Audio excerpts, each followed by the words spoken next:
what he does is that he is saying, what's best for America?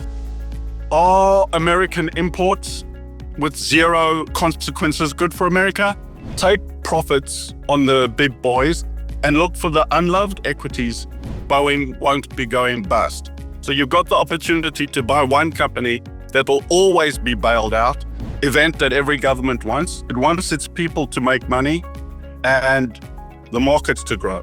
So every country will do whatever they can to protect their banks. If we assume Bitcoin is going to equal gold, then it's going up 8 times from where we are now by the FTSE, CAC and DAX. I don't think you're going to go wrong on that.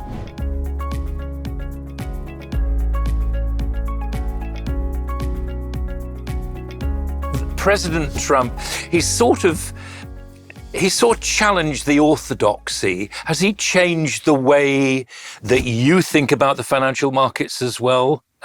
Generally speaking, what's his impact been? Because as you try to navigate the tariffs, as I'm sure you do, it seems to change day by day. 'Twas ever thus. He thinks from a business perspective, and I like the way he thinks, in that what he does is that he is saying, what's best for America? Are American imports with zero consequences good for America? Or are American exports with consequences for the people that are taking advantage of the American consumer better for America?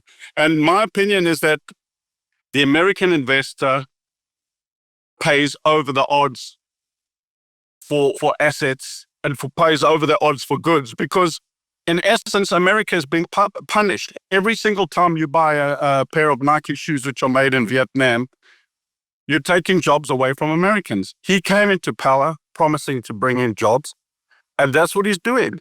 So what we need to do is we need to be smart how we invest now.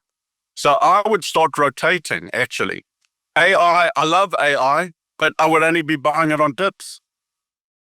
You know, I love chips, but I'd only be buying them at dips. I love Apple, but I'd only be buying it at dips. So what one needs to do is take profits on the big boys and look for the unloved equities. And you still need to be invested in America. There's no two ways about that. The American market, with all the uncertainty, is still up there. S&P is up 21%. So the market's looking great. Whether I believed that it would be doing this, no, I didn't. But basically, money's chasing money. So you need to be in this market and you need to be invested. But I would be looking for what America's going to be selling the world. And I come back to Boeing. You know, what is America's biggest company that the world needs? Airplanes. Cars they don't need. The Chinese probably, and the Japanese and the Koreans make better cars.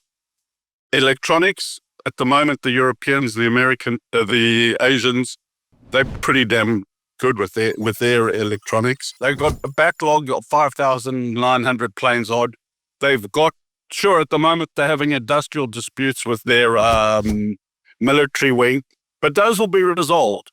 And as long as America is America, Boeing won't be going bust. So you've got the opportunity to buy one company that will always be bailed out. They will always be getting orders from the country, and will always be being pushed by President Trump. On every business trip that he's gone on, the one company that benefits the most, maybe besides Caterpillar, is Boeing. He's always, he's in Japan and then they place orders for Boeing. He's in Europe, they place orders for Boeing. So, Boeing is his baby, and I believe that you can't fight it. You can't fight them. You've got to go along with them. Don't fight the Fed. Certainly, it looks like, and tell me if I'm wrong, it looks like the banking sector, particularly in Europe and the UK, is doing a lot better. What do you feel about the sector as a whole? I agree with you. It's a industry that's going to thrive. It's got government support, and I always take things in markets back to simplicity. What is the most simplistic event that every government wants? It wants its people to make money and the markets to grow. So every country will do whatever they can to protect their banks. They don't want people queuing up and worrying about banks imploding. That's never going to happen. So banks, you got to buy on the dips. Which one to buy is a different story, but generally they're always going to perform. Just a thought, Brian, though, that we've seen, particularly in the European sector. I mean, three banks that stand out for me. I mean, Deutsche Bank, I understand going up 77%, because when you can think how it's been hanging in rags for so many years and had terrible problems with its derivative situation, which seems to have been partly resolved. And then you move on to Soc Gen, 105% since the beginning of the year, and Santander, 99%. I would describe those as very grown up, and I don't really understand on what basis. I get Santander because of its South American connections, but Soc Gen, wow. Soc Gen is a great trading bank. Their traders are amongst the best in the world. They're pretty switched on. They run a tight operation. They remunerate well, and they keep their costs under control. And so I think, the banks that can maintain their balance sheets and are going to survive. In Switzerland, we had a situation where the banks got into trouble, and what happened? The government said, all right, fellas, you two need to merge, and it happened. So it's the same scenario. The winners will keep on winning, and the losers will get bailed out. So as an investor, especially as a shareholder, I think you have very limited downside in owning banks. Are you still as upbeat as you were when we last spoke about cryptos? More so. So Bitcoin in particular, my thinking in Bitcoin is that it's going to be the digital gold or a proxy of digital gold. So if we take the world market capitalization at $130 trillion, 60 trillion is roughly America.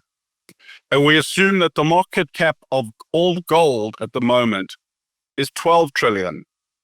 So we get a situation where the market cap of gold is roughly 10% of all stock markets.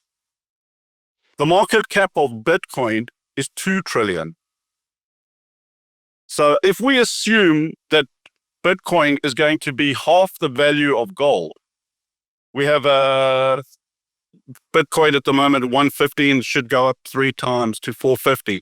If we assume Bitcoin is going to equal gold, then it's going up 8 times. The thing is, I have to go to the FTSE and to Europe. The FTSE's performed pretty well. It's not a barometer of the UK economy. And also the CAC and the DAX have done not too badly, particularly the DAX, because it's got so few shares and they are, as you say, sector orientated. Is it a question of following the right company in Europe, or do you think it's got a little bit of mileage left in it? I like all three of those markets. I think that they have all underperformed relative to the American market, which is the big daddy. And I think I wouldn't choose any specific share. I would just buy the indices.